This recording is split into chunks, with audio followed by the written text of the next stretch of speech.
এই মুহূর্তে সব থেকে বড় খবর, জয়প্রকাশ মণ্ডল ও সুকুমার মণ্ডলের কাছ থেকে বিপুল পরিমাণে চীনা আগ্নেয়াস্ত্র সহ গ্রেফতার জলঙ্গিতে। অনেকেই মনে করছেন মুর্শিদাবাদের কি আবার অশান্ত করার লক্ষ্যে, না এর পেছনে অন্য কোনো কারণ আছে। আগ্নেয়াস্ত্র দেখা যাচ্ছে, চীনা লোগো জলঙ্গিতে দুই ব্যক্তি গ্রেফতার বিপুল পরিমাণে আগ্নেয়াস্ত্র সহ। সূত্রের খবর, গোপন খবরের ভিত্তিতে আজ জলঙ্গি থানার পুলিশ জলঙ্গি থানার অন্তর্গত সাহেবরামপুরে অভিযান চালায়। তখনই দুই ব্যক্তিকে সন্দেহভাজনভাবে দেখতে পায় এবং আটক করে তাদের কাছ থেকে উদ্ধার হয় 4টে দেশি পিস্তল, 8টি খালি ম্যাগাজিন ও 30 রাউন্ড তাজা গুলি। সঙ্গে সঙ্গে তাদেরকে গ্রেফতার করে থানায় নিয়ে আসা হয়। পুলিশ সূত্রে জানা যায়, ধৃত ওই ব্যক্তির নাম জয়প্রকাশ মণ্ডল ও সুকুমার মণ্ডল। তাদের বাড়ি মালদা জেলার বৈষ্ণবনগর এলাকায়। তবে কি কারণে মালদা থেকে মুর্শিদাবাদের সীমান্তবর্তী এলাকায় আগ্নেয়াস্ত্র নিয়ে ঘোরাফেরা করছিল তার তদন্ত শুরু করেছে জলঙ্গি থানার পুলিশ, এবং এই কাণ্ডের সঙ্গে আর কেউ জড়িত আছে কিনা তার তদন্ত শুরু করেছে জলঙ্গি থানার পুলিশ। তবে আজ তাদের 7 দিনের পুলিশ হেফাজত জানিয়ে তাদের আদালতে পাঠানো হয়েছে। চীনা আগ্নেয়াস্ত্র নিয়ে মুর্শিদাবাদের জলঙ্গিতে দুই ব্যক্তি, তাহলে কি মুর্শিদাবাদকে আবার অশান্ত করার চেষ্টা করছিল, না অন্য কোনো উদ্দেশ্য ছিল জয়প্রকাশ মণ্ডল সুকুমার মণ্ডলের? তবে পুরো ঘটনার তদন্ত শুরু করেছে পুলিশ।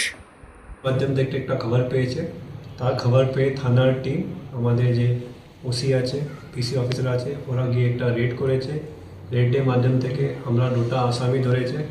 আসামির নাম হচ্ছে জয়প্রকাশ মণ্ডল আর সুরজ মণ্ডল।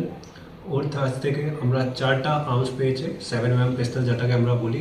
তার সঙ্গে আমরা 8টা এমটি ম্যাগাজিন পেয়েছে আর 30 লাইভ অ্যামিনিশনস পেয়েছে। এটা রিকভারি করার পরে, প্রপার সিজার করার পরে আমরা একটা কেস রেজিস্টার করেছে, Jalangi case number 223/25 dated 2/5/2025 under section 25(1A)/27/35 arms act. এখন আমরা এই আসামিকে যাদের বাড়ি হচ্ছে বৈষ্ণবনগর পিএস মালদা, এদেরকে আমরা পিসি নেব। পুলিশ কাস্টডি নেওয়ার পরে একে ইন্টারোগেশন করার পরে এরা আর্মস কোথা থেকে উৎপত্তি হয়েছে ও কোথায় এখানে যাচ্ছিল এটা ব্যাপারে আমরা ডিটেলভাবে তদন্ত করে দেখব। কি মনে করছেন, কি বাংলাদেশি পাচার করার উদ্দেশ্যে কি রওনা দিয়েছিল? এটা খুবইভাবে সম্ভব আছে। এখন যেরকম সমস্যা বাংলাদেশে চলছে, এরকম সম্ভব আছে কি এরকম ব্যাপার হতে পারে, কিন্তু এটাকে ব্যাপারে ডিটেল আমরা তখনই বলতে পারবো যখন আমরা তদন্তের মাধ্যম থেকে কিছু পাবো। কতদিনের পিসি নেবেন? আমরা এখন 7 দিনের পিসি জন্য অ্যাপ্লাই করছি। যদি আমাদের মনে হবে আর পিসি দরকার আছে, আমরা পরে আবার অ্যাপ্লাই করবো। আচ্ছা, এই আর্মসগুলো কোথায় পাওয়া গিয়েছে, মানে ধরা হয়েছে কোন এলাকায়? এটা ধরা হয়েছে সাহেবরামপুর যে আমাদের এরিয়া আছে জলঙ্গি পিএসএ, ওখানে আমাদের এই আর্ম ধরা হয়েছে। কিভাবে নিয়ে আসছিল এরা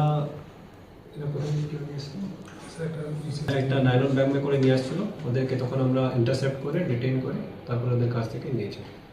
আচ্ছা, এদেরকে কি আরো কারা জড়িয়ে আছে কিনা বা নাশকতার কোনো চালগুণ আছে?